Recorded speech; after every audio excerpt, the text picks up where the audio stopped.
যে কোনো সময় যুক্তরাষ্ট্র বিশ্বাসঘাতকতা করবে বলে পাকিস্তানের প্রধানমন্ত্রী শাহবাজ শরীফকে জানিয়েছেন ইরানের প্রেসিডেন্ট মাসুদ পেজেশকিয়ান।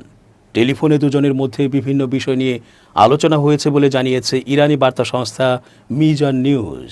এ সময় মাসুদ পেজেশকিয়ান শাহবাজ শরীফকে জানান, তাদের ধারণা যে কোনো সময় কূটনৈতিকভাবে বিশ্বাসঘাতকতা করবে যুক্তরাষ্ট্র, যেমনটা তারা আগেও করেছে।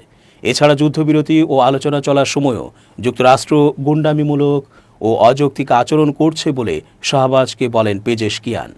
আর এ কারণেই তাদের মধ্যে সন্দেহ তৈরি হয়েছে যুক্তরাষ্ট্র কূটনীতির সঙ্গে বিশ্বাসঘাতকতা করে তাদের উপর আবারও হামলা চালাবে।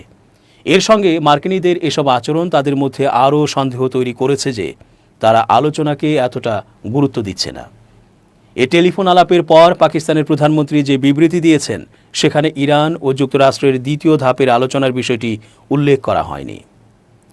রোববার যুক্তরাষ্ট্রের প্রেসিডেন্ট ডোনাল্ড ট্রাম্প বলেন, ইরানের সঙ্গে আলোচনার জন্য পাকিস্তানের ইসলামাবাদে আজ সোমবার তার প্রতিনিধিদের পাঠাবেন তিনি, কিন্তু ইরান ইঙ্গিত দিয়েছে তারা এ আলোচনায় অংশ নেবে না। ইরানি বার্তা সংস্থা ফার্স নিউজ ও তাসনিম নিউজ অজ্ঞাত সূত্রের বরাতে জানায়, আলোচনার ক্ষেত্রে সার্বিক পরিস্থিতিকে খুব একটা ইতিবাচক হিসেবে মূল্যায়নের সুযোগ নেই।